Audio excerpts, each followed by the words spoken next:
ವೀಕ್ಷಕರೇ ನಮಸ್ಕಾರ. ಇವತ್ತಿನ ವಿಶೇಷ ತಾಂತ್ರಿಕ ಕಾರ್ಯಕ್ರಮಕ್ಕೆ ತಮಗೆ ಸ್ವಾಗತ. ಇವತ್ತು ನಾವು ಸಿರ್ಸಿಯಲ್ಲಿ ಅಮೋಘ್ ಇ ಮೋಟರ್ಸ್ ಅವರ ಶೋರೂಮ್ನಲ್ಲಿದ್ದೀವಿ.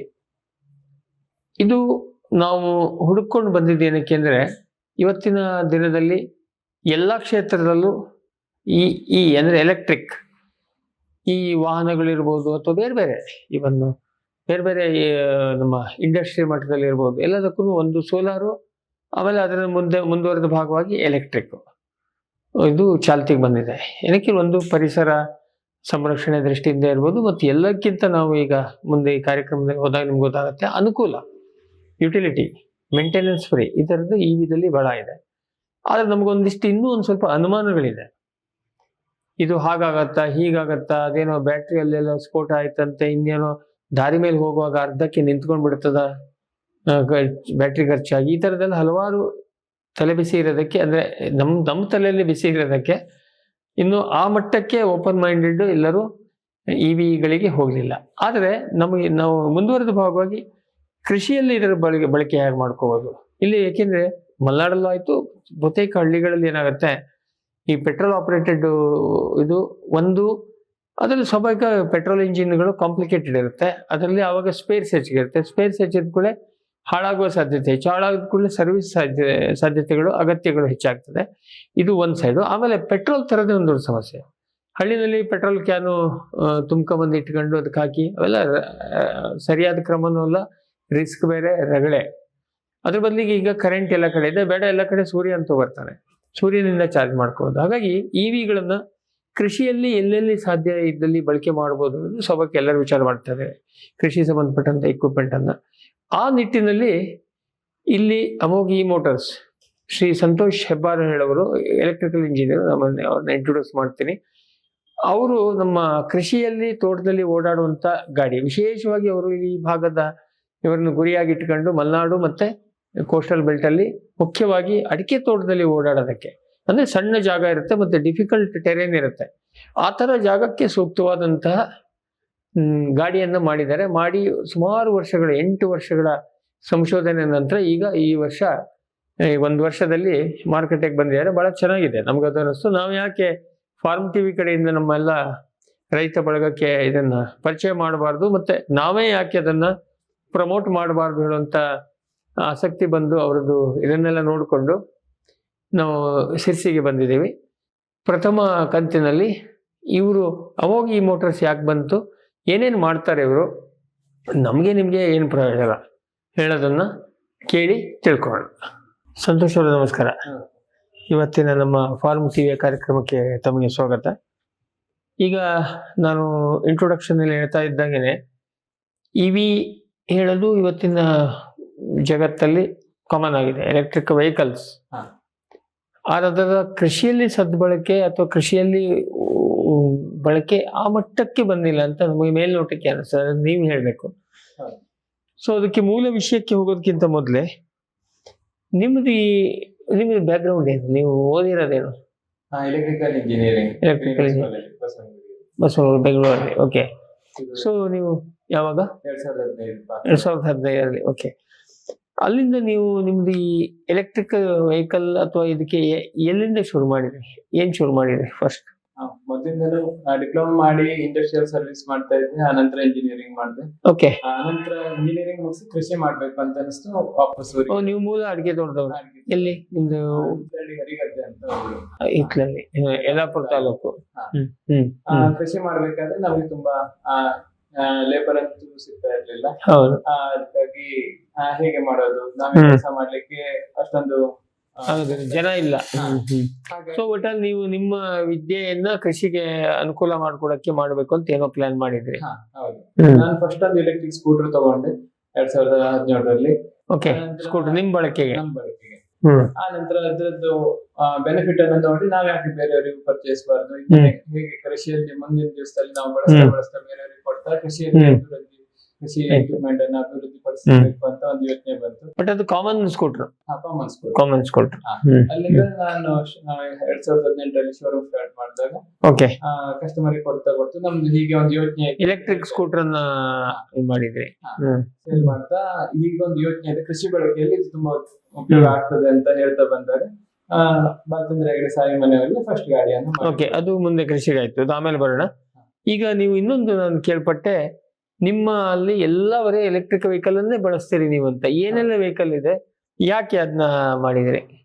ನಾನು ಫಸ್ಟ್ 3-4 ವರ್ಷ ಎಲೆಕ್ಟ್ರಿಕ್ ಸ್ಕೂಟಿಲೇ ಇಲ್ಲಿಂದ ಮನೆಗೆ ಓಡಾಡಿರೋದು. ಅಂದ್ರೆ ಫಸ್ಟ್ ನಾವು ತಿಳ್ಕೊಳ್ಬೇಕು ಯಾವ್ದೇ ಕೂಡ. ಅದಕ್ಕೆ ನಾವು ಕಾರ್ಗಳನ್ನ ಕೂಡ ಎಲೆಕ್ಟ್ರಿಕ್ ಬಳಸ್ತಾ ಇದ್ದೇವೆ. ನಮ್ದು ಶೋರೂಮ್ ವೆಹಿಕಲ್ ಅನ್ನ ಮೂವ್ಮೆಂಟ್ ಮಾಡ್ಲಿಕ್ಕೆ ಟಾಟಾ ಏಸ್ ಎಲೆಕ್ಟ್ರಿಕ್, ಸೊ ಅದನ್ನು ನೀವು ಬಳಸ್ತೀರಿ. ಆಮೇಲೆ ನಿಮ್ಮ ಹುಡುಗರು ಓಡಾಡಕ್ಕೆಲ್ಲ ಎಲೆಕ್ಟ್ರಿಕ್. ಸೊ ನಿಮ್ಮ ಹತ್ರ ಹಂಗಾರೆ ಈಗ ಎಲೆಕ್ಟ್ರಿಕ್ ವೆಹಿಕಲ್ ಎಷ್ಟಿದೆ? ಈಗ ಟೋಟಲ್ 20 ಎಲೆಕ್ಟ್ರಿಕ್ ಗಾಡಿ ನಮ್ಮ ಮನೆಯಲ್ಲೇ ಬಳಕೆ ಆಗ್ತದೆ. ಅದು ನಿಮ್ಮ ಇಂಡಸ್ಟ್ರಿ ಮನೆ ಸೇರಿ. ಅದರಲ್ಲಿ ಸ್ಕೂಟರ್ ಇದೆ, ಟಾಟಾ ಏಸ್ ಗಾಡಿ ಇದೆ, ಕಾರ್ ಇದೆ. ಸೊ ಒಟ್ಟಾರೆಯಾಗಿ ಎಲೆಕ್ಟ್ರಿಕ್ ನಾವು ಸ್ವಂತ ಬಳಸಿ ಆಮೇಲೆ ಅದರಲ್ಲಿ ಏನಾದ್ರು ಸಮಸ್ಯೆ ಬಂದ್ರೆ ನಿಮ್ಗೆ ಅರ್ಥ ಆಗ್ತದೆ. ಮತ್ತೆ ಅವ್ರು ಇವ್ರು ಹೇಳೋದಿಲ್ಲ, ಅಥವಾ ಯಾರು ಕರೆ ಹೇಳ್ತಾ ಇದಾರೆ, ಸುಳ್ಳು ಹೇಳ್ತಾ ಇದಾರೆ, ಯಾರು ಮೇಂಟೆನೆನ್ಸ್ ಮಾಡ್ತಾ ಇಲ್ಲ, ಎಲ್ಲ ನಿಮ್ಗೆ ಗೊತ್ತಾಗ್ತದೆ. ಸೊ 20 ವೆಹಿಕಲ್ ಅನ್ನ ತಾನು ಸ್ವಂತ ಬಳಕೆ ಮಾಡಿ ಜನರಿಗೆ ಹೇಳ್ತಾ ಇದ್ದಾರೆ. ಅಲ್ಲಿ ವಿಶ್ವಾಸ, ಜನರಿಗೂ ವಿಶ್ವಾಸ ವೃದ್ಧಿ ಆಗ್ತದೆ.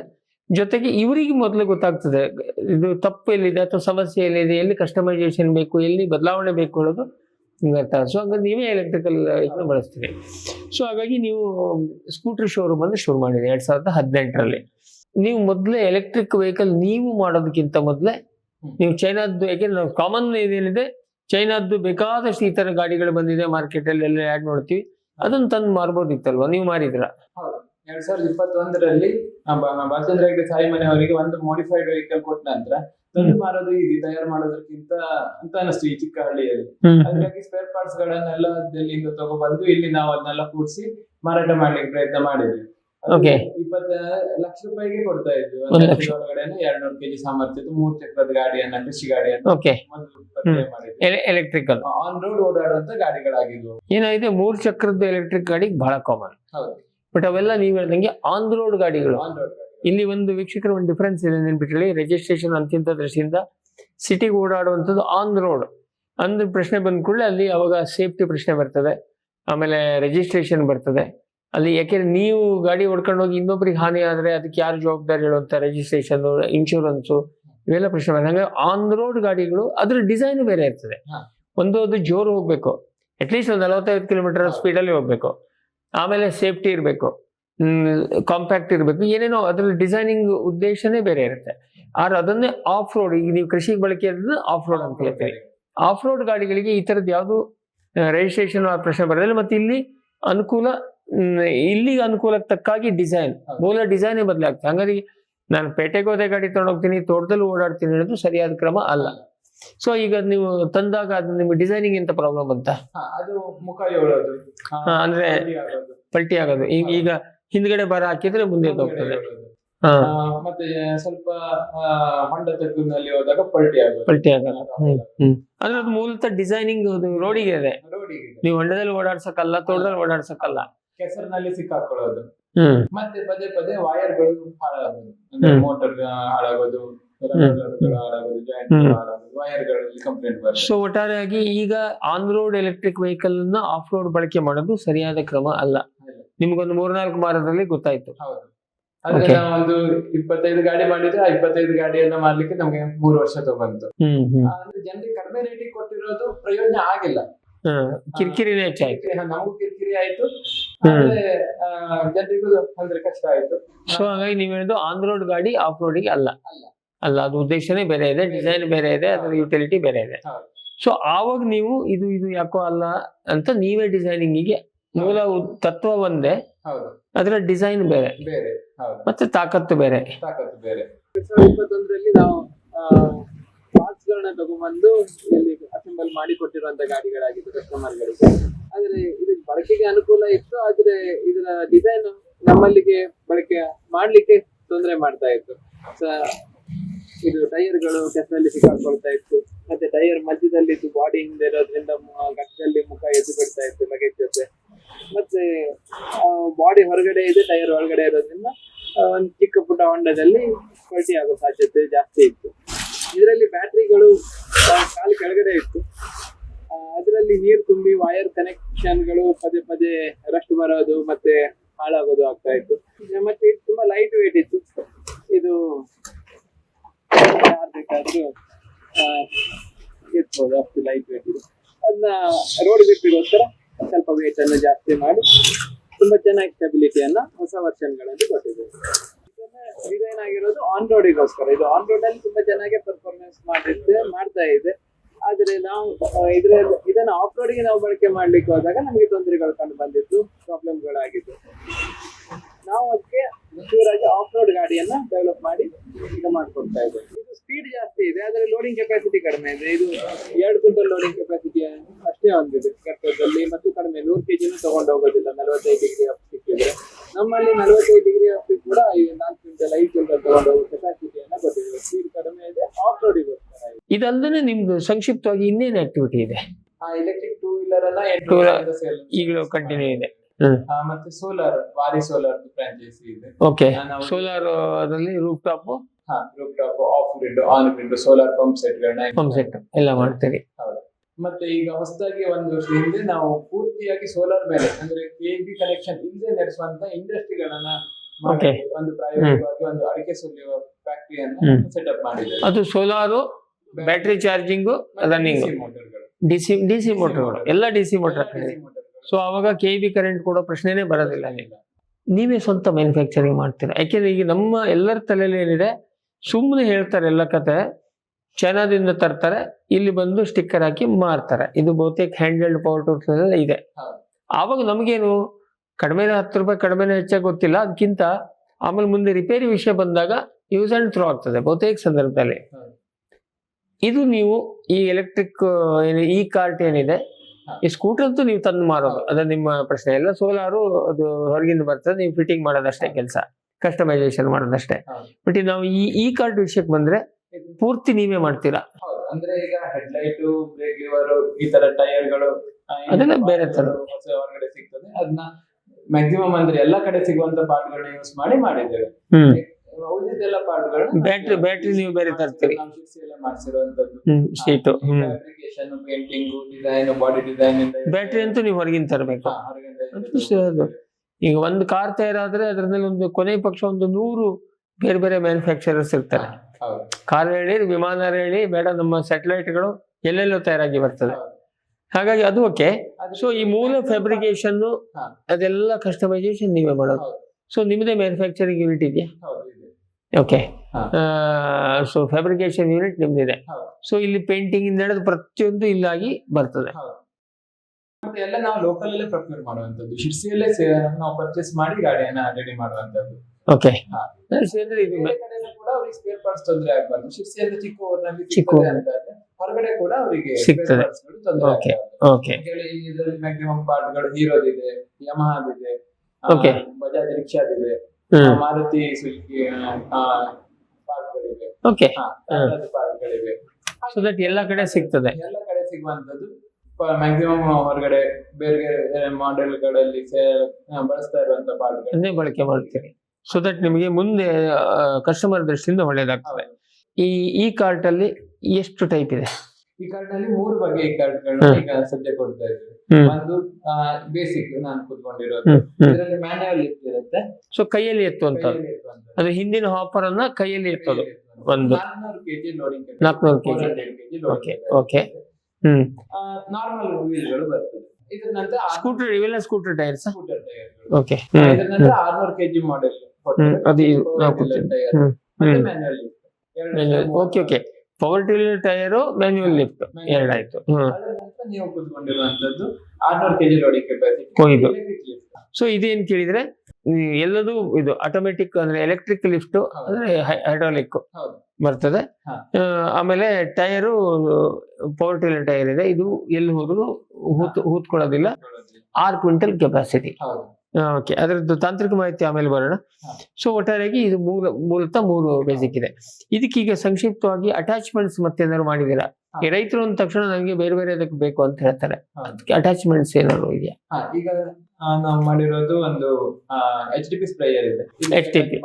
ರನ್ ಮಾಡಬಹುದು. ಅಂದ್ರೆ ಈ ಸಿಂಪಲ್ ವೀಕ್ಷಕರು ಏನಂದ್ರೆ ಬ್ಯಾಟ್ರಿ ಬ್ಯಾಟ್ರಿ ಇದೆ, ಇದು ಓಡೋದಕ್ಕೆ ಬ್ಯಾಟ್ರಿ ಬೇಕು. ಬ್ಯಾಟ್ರಿಯಿಂದ ಏನೆಲ್ಲ ಮಾಡ್ಬೋದು ಅದೆಲ್ಲ ಮಾಡ್ಬೋದು. ಈಗ ಬ್ಯಾಟ್ರಿಯಿಂದ ಎತ್ತಿಟ್ಕೊಂಡು ಬೇರೆ ಸ್ಕೂಟ್ರಿಗೆ ಹಾಕ್ಬೋದು, ಎತ್ತಿಟ್ಕೊಂಡು ಇನ್ನೊಂದು ಲೈಟಿಂಗ್ ಮಾಡ್ಕೋಬಹುದು, ಎತ್ತಿಟ್ಕೊಂಡು HTP ಮಾಡ್ಬೋದು. ಇದು HTP ಇದಕ್ಕೆ ಫಿಟ್ ಮಾಡ್ತೀರಿ, HDP ಇದಕ್ಕೆ ಫಿಟ್ ಮಾಡ್ಕೊಳ್ಬಹುದು ಅಥವಾ ಬ್ಯಾಟ್ರಿಯನ್ನು ಎತ್ಕೊಂಡು ಹೋಗಿ ಬೇರೆನೂ ಮಾಡ್ಬೋದು. HTP ಏನು ಸ್ಪ್ರೇಯರ್, HTP ಸ್ಪ್ರೇಯರ್ ಅದಕ್ಕೆ ಯಾವ್ದೋ ರೀತಿಯ ಪವರ್ ಕೊಡಬೇಕು. ಅದು ಪೆಟ್ರೋಲ್ ಆಪರೇಟೆಡ್ ಇರ್ಬೋದು, ಇಲ್ಲ ಎಲೆಕ್ಟ್ರಿಕ್ ಇರ್ಬೋದು. ಇವರು ಎಲೆಕ್ಟ್ರಿಕ್ ಮೋಟರ್ ಅಟ್ಯಾಚ್ಡ್ ಮಾಡಿಕೊಡ್ತಾರೆ, ಈ ಬ್ಯಾಟ್ರಿಯಿಂದ ನಡೀತದೆ. ಇದರ ಮೇಲೆ ನೀವು ಸ್ಪ್ರೇ ಟ್ಯಾಂಕ್ ಅನ್ನು ಇಟ್ಕೊಂಡು ಇಲ್ಲ ಕಾರ್ನರ್ಗೆ HTP ಸ್ಪ್ರೇ ಮಾಡ್ಕೊಂಡು ತೋಟದಲ್ಲಿ ಓಡಾಡಿ ಸ್ಪ್ರೇ ಕೂಡ ಮಾಡ್ಬೋದು. ಅದು ನಿಮ್ಮ ಯುಟಿಲಿಟಿ. ಆಮೇಲೆ ಇನ್ನೊಂದು ರೋಟಾವೇಟರ್ ಹಿಂದ್ಗಡೆ ಅಟ್ಯಾಚ್ ಮಾಡ್ತೀವಿ. ಹೌದು. ಒಂದು ವಿಶೇಷ ವೀಕ್ಷಕರು ನೀವು ಅಬ್ಸರ್ವ್ ಮಾಡಿ, ಹಲವಾರು ಈ ತರ ಕೃಷಿ ಕಾರ್ಟ್ಗಳು ಬಂದಿದೆ. ಅದು ಹಿಂದಿನ ನಡ್ಕೊಂಡು ಹೋಗ್ಬೇಕು ನಾವು. ಅದು ಬಹಳ ಜನರಿಗೆ ಪೇಷನ್ಸ್ ಇಲ್ಲ, ಒಂದು ಅಥವಾ ಅನುಕೂಲ ಅಲ್ಲ, ಅಥವಾ ನಾವು ತೋಟದಲ್ಲಿ ಅದೆಲ್ಲ ಲಗೇಜ್ ಹಾಕೊಂಡ್ಬರೋದು ಅದೆಲ್ಲ ಹಿಂದಿಂದ ನಡ್ಕೊಂಡ್ಬರೋದಕ್ಕಿಂತ ಸ್ವಲ್ಪ ದೂರ ಇದ್ರೆ ಕಷ್ಟ ಆಗ್ತದೆ. ಇದು ಕೂತ್ಕೊಂಡು ಹೋಗೋದು. ಆದ್ರೆ ಇಲ್ಲಿ ಒಂದು ಸಮಸ್ಯೆ ಏನ್ ಬರ್ತದೆ, ನಾನು ಆ ಮ್ಯಾನುಫ್ಯಾಕ್ಚರರ್ಸ್ ಕೇಳಿದ್ರೆ ಕೂತ್ಕೊಂಡು ಹೋಗೋದು ಅಂದ್ರೆ ನೋಡಿ, ಕೊನೆ ಪಕ್ಷ ಒಂದು 60-70 kg ಇರ್ತಾನೆ ಒಬ್ಬ ಮನುಷ್ಯ. ಅವನ್ ತೂಕವನ್ನ ನಾವು ಇಲ್ಲಿ ಎಕ್ಸ್ಟ್ರಾ ಆಡ್ ಮಾಡ್ಬೇಕಾಗತ್ತೆ, ಅದರ ಪವರ್ ನಲ್ಲಿ, ಎಂಜಿನ್ ಪವರ್ ನಲ್ಲಿ ಮಾಡ್ಬೇಕಾಗತ್ತೆ. ಸೊ ಅವಾಗ ಅದಿಷ್ಟು ಬರ್ಡನ್ ಆಗ್ತದೆ. ಅದಕ್ಕಿಂತ ನಡ್ಕೊಂಡು ಹೋದ್ರೆ ಅದಿಷ್ಟು ನಮಗೆ ಸೇವ್ ಆಗ್ತದೆ. ಹೇಳೋದೊಂದು ಆರ್ಗ್ಯುಮೆಂಟ್ ಇದೆ ಪೆಟ್ರೋಲ್ ಆಪರೇಟೆಡ್. ಯಾವಾಗ ಮಷಿನ್ ಬೇರೆ ಮನುಷ್ಯ ಬೇರೆ, ಕಂಟ್ರೋಲ್ ಮಾಡೋ ವ್ಯಕ್ತಿ ಬೇರೆ ಆಗ್ತದೆ, ಅದನ್ನ ಹ್ಯಾಂಡಲ್ ಮಾಡೋದು ಅಂದ್ರೆ ಅದು ಒಂದು ಕಲ್ಲ ಆಗ ವೈಬ್ರೇಷನ್ ಬರೋ ವೈಬ್ರೇಷನ್ ಸ್ವಲ್ಪ ಮುಂದ್ಗಡೆ ಮುಖ ಏಳುತ್ತೆ, ಒತ್ತಿ ನಾವು ಕಷ್ಟ ಆಗ್ತದೆ. ಅದನ್ನ ಬ್ಯಾಲೆನ್ಸ್ ಮಾಡೋದು ತುಂಬಾ ಕಷ್ಟ. ಅದಕ್ಕಿಂತ ಇದು ಸುಲಭ. ಮತ್ತೆ ಜಾಸ್ತಿ, ಅದು 5 ಸ್ಪೀಡ್ ನಲ್ಲಿ ಹೋದ್ರೆ ಇದು 15 ಸ್ಪೀಡ್ ನಲ್ಲಿ ಹೋಗುತ್ತೆ, 3 ಪಟ್ಟು ಕೆಲಸ ಆಗುತ್ತೆ ಅಷ್ಟೇ. ಈಗ ಮಕ್ಕಳು ಯಾರು ಬೇಕಾದ್ರು 8ನೇ ಕ್ಲಾಸಿಗೆ ಹೋಗೋ ಹುಡುಗರಿಂದ ನಮ್ಮ ಕಸ್ಟಮರ್ 8ನೇ ಕ್ಲಾಸಿಗೆ ಹೋಗೋ ಹುಡುಗರಿಂದ 80 ವರ್ಷ ವಯಸ್ಸಾದವರವರೆಗೆ ಈ ಗಾಡಿ ಬಳಕೆ ಮಾಡ್ತಾರೆ. ಇಲ್ಲ ಅಂದ್ರೆ ತಳ್ಕೊಂಡು ಹೋಗೋದು ಅಥವಾ ಹ್ಯಾಂಡ್ ಹಿಡ್ಕೊಂಡು ಹೋಗೋದಾದ್ರೆ ಅವಾಗ ಗಟ್ಟಿ ಇದ್ದೆ ಆಳ ಮಾತ್ರ. ಸದ್ಯಕ್ಕೆ ಇನ್ನೇನಾದ್ರು ಅಟ್ಯಾಚ್ಮೆಂಟ್ ಪ್ಲಾನ್ ಇದೆಯಾ? ಬಹುಶಃ ಇಕ್ವಿಪ್ಮೆಂಟ್ಸ್ ಇದ್ರದ್ದು ಏನಿದೆ, ಬ್ಯಾಟ್ರಿ ಪವರ್ ಎಷ್ಟಿದೆ? ಇದು 2 ಕಿಲೋವ್ಯಾಟ್ ಇದೆ. ಅದ್ರದ್ದು ಈಕ್ವಲೆಂಟ್ ಎಷ್ಟು HP ಆಗುತ್ತೆ? ವರ್ಕ್ ಜೊತೆ 7 HP ಈಕ್ವಲೆಂಟ್ ಪವರ್ ಅನ್ನ ಕೊಡುವಂತ ಮೋಟರ್ ಅನ್ನ ಕಂಬೈನ್ ಮಾಡಿದ್ದೇವೆ. Okay, 7 HP. ಅಂದ್ರೆ ಸಾಮಾನ್ಯವಾಗಿ ಒಂದು ಈ ರೋಟರಿ ಟಿಲ್ಲರ್ ಏನ್ ಕೆಪಾಸಿಟಿ ಇದೆ ಅದರಲ್ಲಿ 7 HP 9 HP ಬರುತ್ತೆ. ಇದಕ್ಕೆ ಪವರ್ ಟಿಲ್ಲರ್ ಅಥವಾ ರೋಟರಿ ಟಿಲ್ಲರ್ ಕೆಪಾಸಿಟಿ ಒಂದು 7-8 HP ತಾಕತ್ತು ಬರ್ತದೆ. ಸೊ ನಾನು ಇದನ್ನು ಬಳಸ್ಕೊಂಡು ನೀರಾವರಿ ಪಂಪ್ ಸೆಟ್ ಮಾಡ್ಕೋಬಹುದು. 2.5 ಗಂಟೆ ಒಂದು 1 HP ಪಂಪ್ 1.5 ಗಂಟೆ ರನ್ ಆಗುತ್ತೆ ಇದೇ ಬ್ಯಾಟ್ರಿನಲ್ಲಿ. ಸೊ ನೀವು ಶೆಡರ್ ಮಾಡಕ್ ಪ್ಲಾನ್ ಮಾಡಿದಿರಿ, ಇದ್ರ ನೀರಾವರಿ ಪಂಪ್ ಸೆಟ್ ಮಾಡ್ಕೋಬಹುದು, ರೋಟೋವೇಟರ್ ಮಾಡಬಹುದು, HTP ಸ್ಪ್ರೇಯರ್ ಮಾಡಬಹುದು. ಸಾಗಾಟಕ್ಕಂತೂ ಎಲ್ಲಾ ರೀತಿಯ ಸಾಗಾಟಕ್ ಆಯ್ತು. ಮತ್ತಿನ್ನೇನು ಪ್ಲಾನ್ ಇದೆ?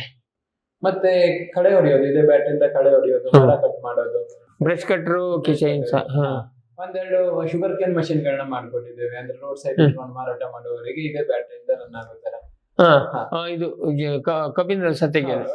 ಸೊ ಇದು ಮೂಲತಃ ಸಿಂಪಲ್ ಏನಂದ್ರೆ ಪವರ್ ಇದೆ, ಅದನ್ನ ಯಾವ್ದಕ್ ಬೇಕಾದ್ರೂ ಬಳಸಿ ಮಾಡ್ಬೋದು. ಅಟ್ಯಾಚ್ಮೆಂಟ್ ಇವರೇ ಮಾಡ್ಬೇಕಂತಿಲ್ಲ, ಬೇರೆದಕ್ಕೆ ಮಾಡ್ಕೋಬಹುದು. ನಾವು ಅಟ್ಯಾಚ್ಮೆಂಟ್ ಅಂದ್ರೆ HDP ಅನ್ನು ನಾವು ಮಾರ್ಕೆಟ್ ಇಂದ ಪರ್ಚೇಸ್ ಮಾಡ್ತೀವಿ. ಅಲ್ಲಿ ಇಂಜಿನ್ ಬಂದು ನಾವು DC ಮೋಟರ್ ಆಗ್ತದೆ. ಆ DC ಮೋಟರ್ ಈ ಬ್ಯಾಟ್ರಿಯನ್ನ. ಸೊ ಒಂದು ರೈತ ಸ್ವಂತ ಬಳಕೆ ಮಾಡುವ ಒಂದು ಗಾಡಿ ತಗೊಂಡ್ರೆ ಇದೆಲ್ಲದಕ್ಕೂ ಬಳಸಬಹುದು. ಹಂಗ್ ಗಟ್ಟಿ ಕೇಳಕ್ ಹೋದ್ರೆ ನೀವು ಮನೆ ಮಟ್ಟದ ಹಿಟ್ಟಿನ ಮಿಲ್ ಬಳಕೆ ಮಾಡ್ಕೋಬಹುದು. ಈ ತರದ್ ಎಲ್ಲದಕ್ಕೂ ಎಸ್ಪೆಷಲಿ ಪವರ್ಸ್ ಇದು ವಾಷರ್, ಪ್ರೆಷರ್ ವಾಷರ್, ಕೊಟ್ಟಿಗೆ ತೊಳೆಯೋದು, ಗಾಡಿ ತೊಳೆಯುವಂತ ಪ್ರೆಷರ್ ವಾಷರ್ ನ ಇದರಲ್ಲಿ ಬಳಕೆ ಮಾಡ್ಕೋಬಹುದು. ಸೊ ಈ ತರದ್ದು ಮತ್ತೆ ಎಲ್ಲಕ್ಕಿಂತ ಮರ ಕೊಯ್ಯೋದು, ಮತ್ತೆ ಬ್ರಷ್ ಕಟ್ರ್ ಆಗಿ ಕಳೆ ಕುಚ್ಚೋದಕ್ಕೆ. ಅಂದ್ರೆ ಇದು ಇಲ್ಲೇ ಕೆಳಗಡೆ ನೀವು ಸ್ಲಾಶರ್ ಅನ್ನ ಮಾಡಬಹುದು, ಇದೇ ಗಾಡಿನ ಹಿಂಗ್ ತೊಳ್ಕೊಂಡು ಹೋಗಿ, ಇಲ್ಲ ಇದನ್ನು ಕೂಡ ಮಾಡಬಹುದು. ಇದು ಸಪರೇಟ್ ಆಗಿ ಇಟ್ಕೊಂತ ಬ್ರಷ್ ಕಟ್ರ್ ಆಗಿ ಬಳಕೆ ಮಾಡಕ್ಕೆ ಅವಕಾಶ ಇದೆ. ಫ್ಯೂಚರ್ ಬಯೋಟೆಕ್ ಸಾವಯವ ಕೃಷಿಯ ವೇಗವರ್ಧಕ. ಪೋಷಕಾಂಶ ಪೂರೈಕೆಗೆ NPK ಕಲ್ಚರ್, ವ್ಯಾಮ್, PSP ಮತ್ತು KMB. ಜೈವಿಕ ರೋಗ ಕೀಟ ನಿಯಂತ್ರಣಕ್ಕೆ ಟ್ರೈಕೋಡರ್ಮಾ, ಸೂಡೋಮನಾಸ್. ಸಾವಯವ ಗೊಬ್ಬರ ಉತ್ಪಾದನೆಗೆ ಕಾಂಪೋಸ್ಟ್ ಕಲ್ಚರ್. ಹೂವು ಕಾಯಿ ಉದುರುವ ಸಮಸ್ಯೆಗೆ ಕಾಮಧೇನು ಮತ್ತು ಸತ್ವ. ಮಣ್ಣಿನ ಆರೋಗ್ಯ ವೃದ್ಧಿಗೆ future biotech, Dharwad.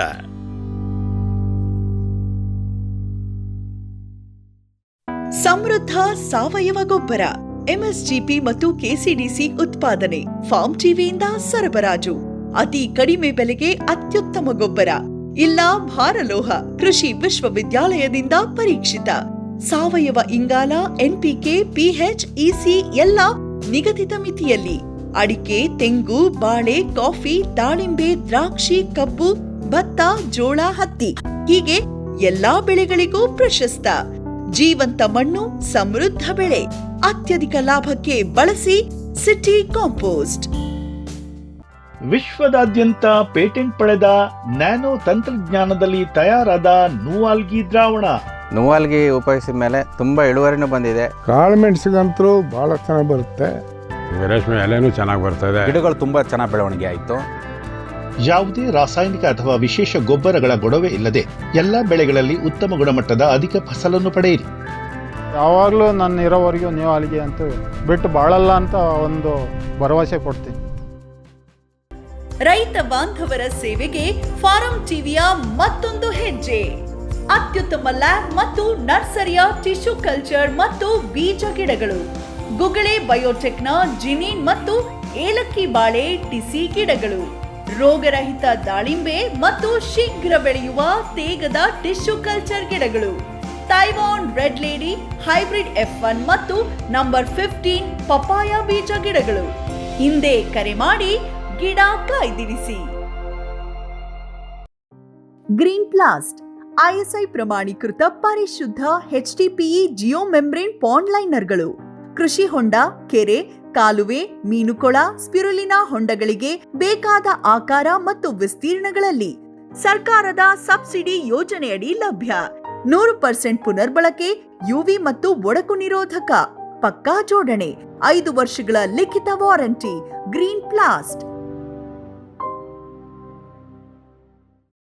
Form TV ವೀಕ್ಷಕ ರೈತರ ಬೆಳೆ ರಕ್ಷಣೆ ಈಗ ಹಿಂದೆಂದಿಗಿಂತ ಸುಲಭ, ಸರಳ, ಸುರಕ್ಷಿತ.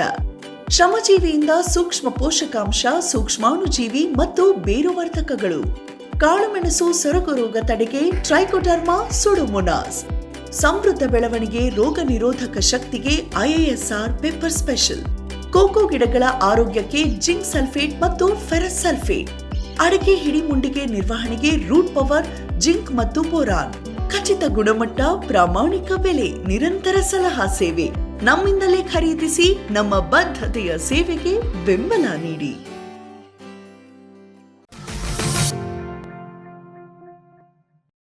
ಸೊ ಈಗ ಇದರದ್ದು ನಿಮ್ದು ಸೇಲ್ಸ್ ಹೆಂಗ್ ಮಾಡ್ತಾ ಇದ್ದೀರಿ? ಈಗ ನೀವು ಸಿರ್ಸಿ ಅಂತ ಒಂದು ಹಳ್ಳಿನಲ್ಲಿ, ಸಣ್ಣ ಹಳ್ಳಿಯಿಂದ ತಾಲೂಕಾ ಪ್ಲೇಸ್ ದೂರ ಕೂತಿದ್ದೀರಿ.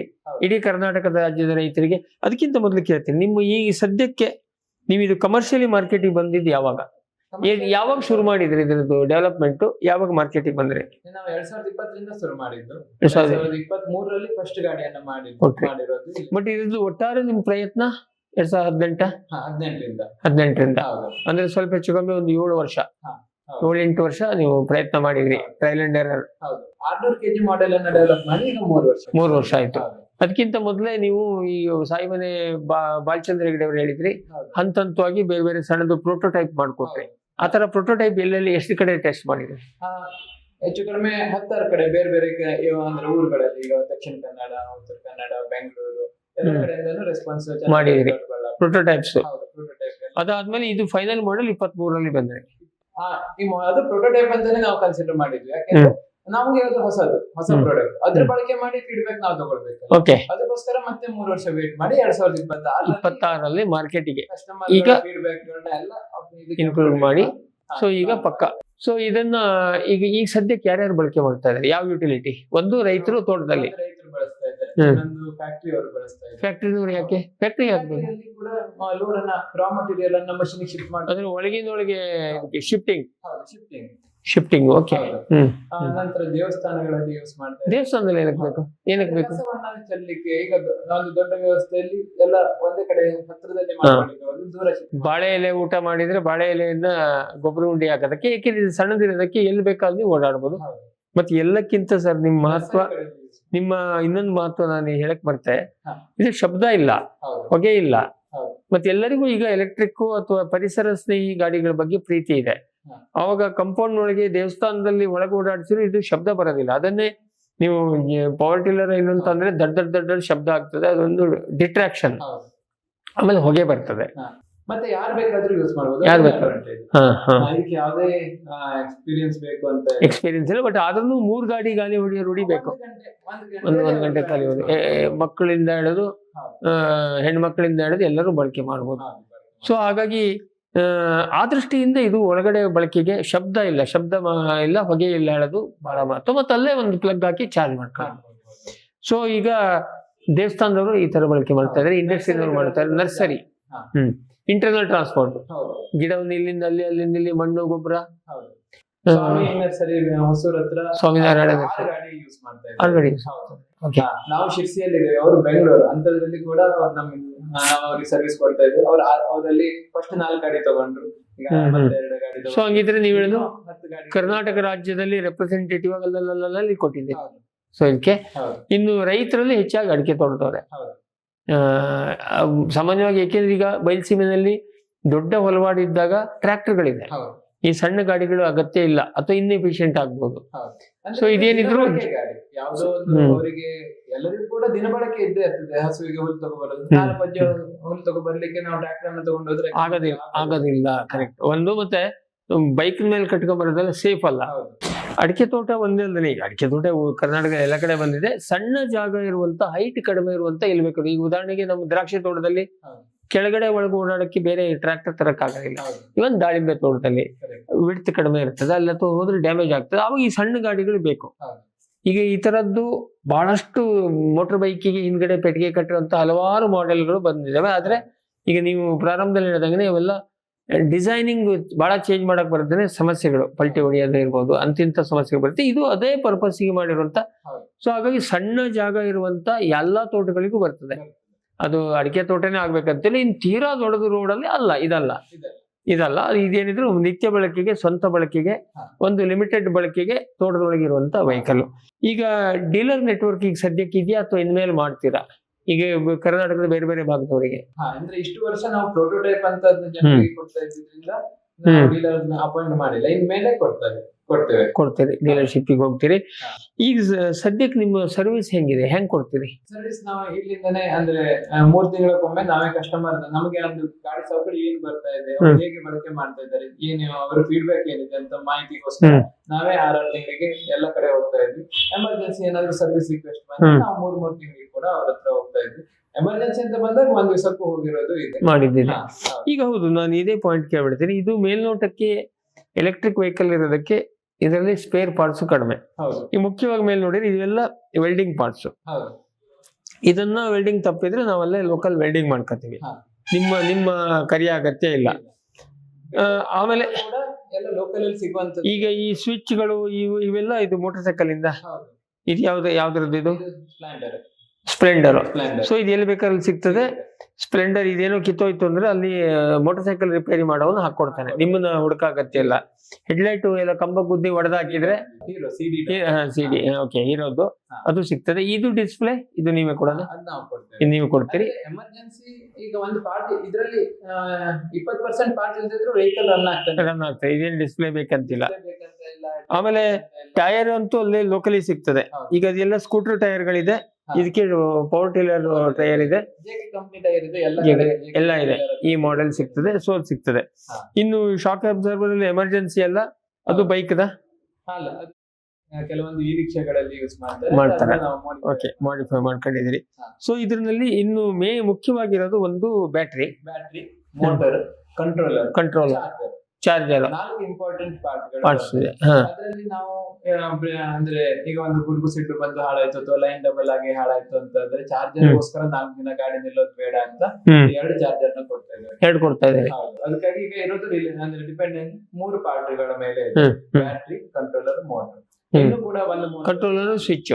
ಅಂದ್ರೆ ಮೋಟರ್ಗೆ ನಾವು ಆಕ್ಸಿಲೇಟರ್ ಕೊಟ್ಟರೆ ಗೊತ್ತಾಯ್ತು, ಕಂಟ್ರೋಲರ್ ಎಲ್ಲ ಕರೆಕ್ಟ್.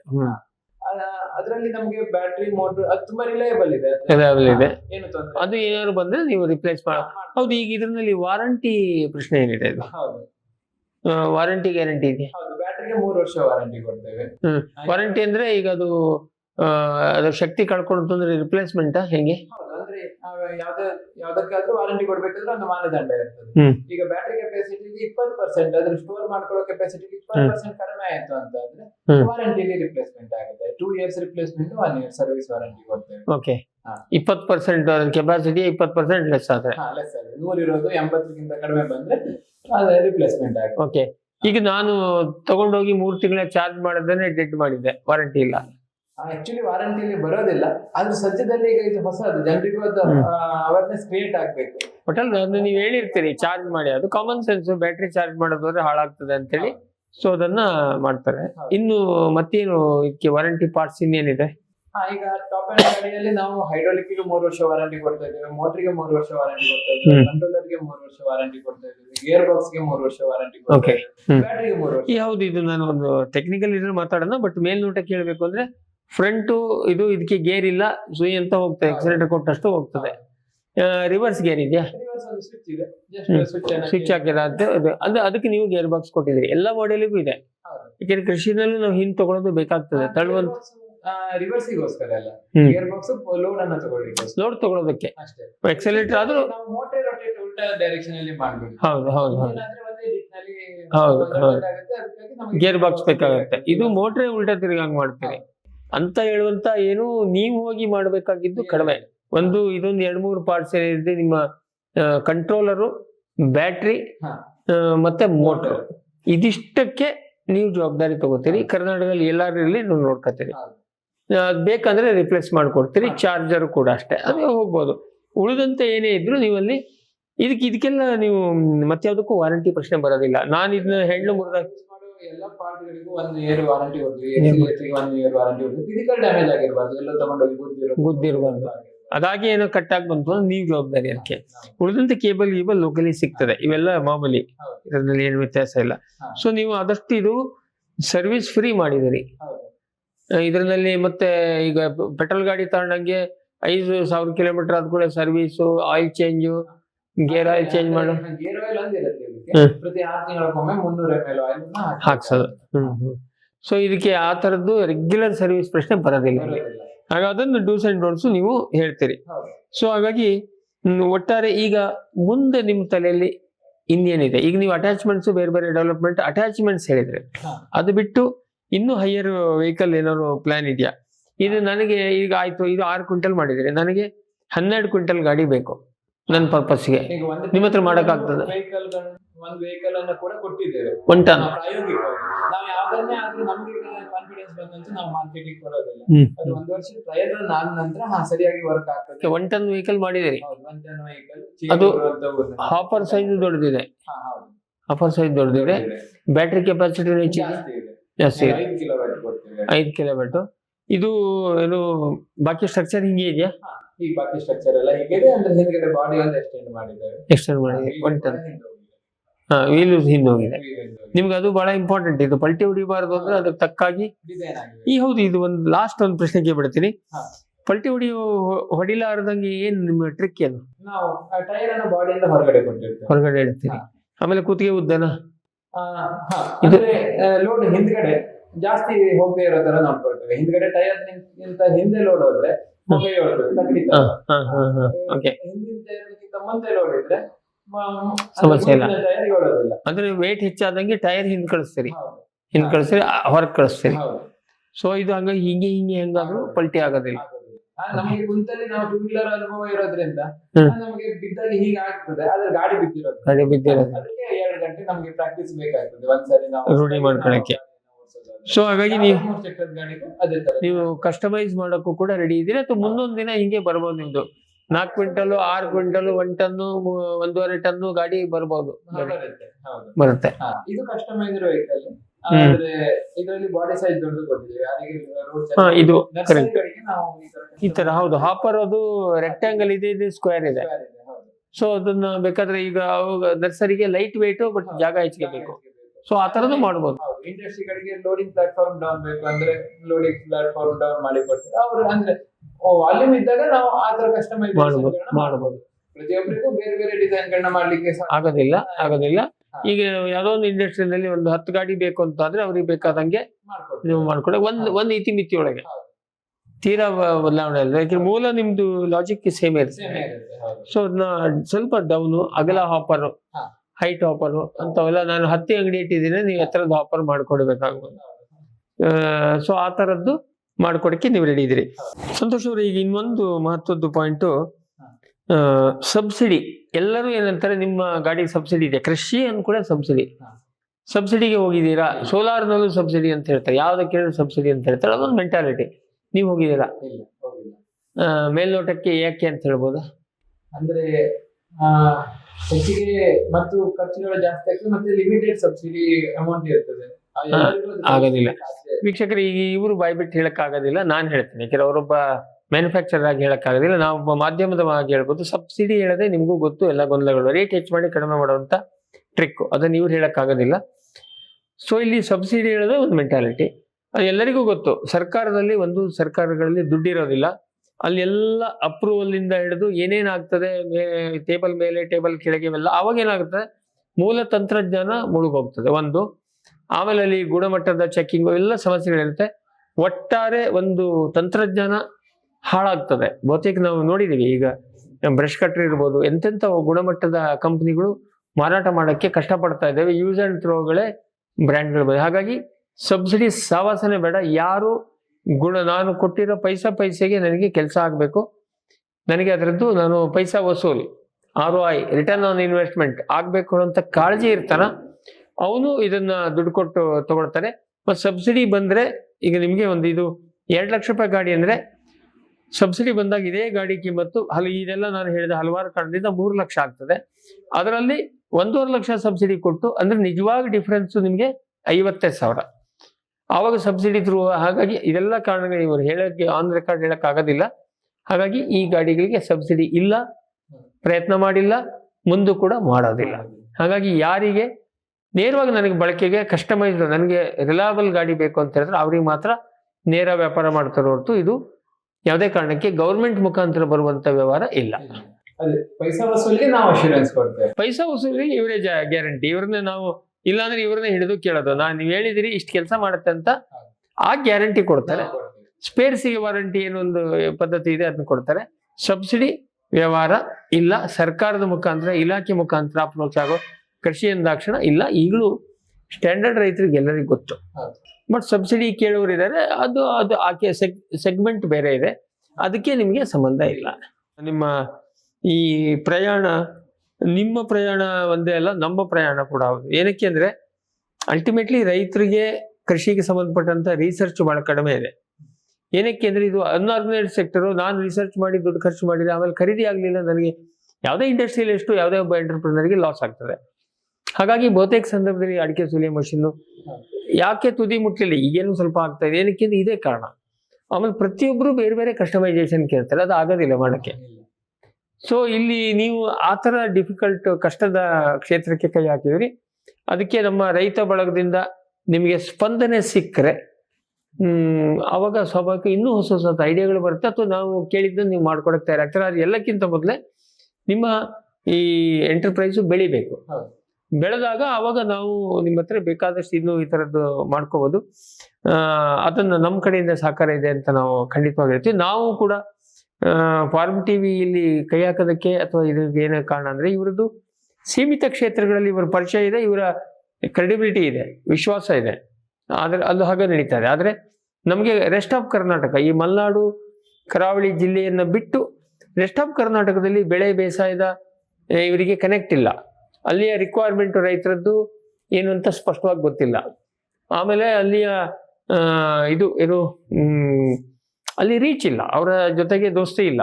ಹಾಗಾಗಿ ಅದಕ್ಕೆ ನಮ್ಮ ಫಾರ್ಮ್ ಟಿವಿಗೆ ಕನೆಕ್ಟ್ ಇದೆ. ಸೊ ಇದನ್ನು ಜೋಡಿಸುವಂಥ ವ್ಯವಸ್ಥೆಯನ್ನ ನಾವು ಮಾಡೋಕ್ಕೆ ಹೊರಟಿದ್ದೀವಿ. ವೀಕ್ಷಕರು, ನಿಮ್ಮಿಂದ ಆ ಸಹಕಾರ ಸಿಗತ್ತೆ ಅಂತ ಅಂದ್ಕೊಂಡು ನಿಮ್ಮೆಲ್ಲರ ಪರವಾಗಿ ಮತ್ತು ನಮ್ಮ ವಾಹಿನಿಯ ಪರವಾಗಿ ಸಂತೋಷ್ ಅವರಿಗೆ ಆಲ್ ದಿ ಬೆಸ್ಟ್ ಅಂತ ಹೇಳ್ತೀವಿ. Thank you.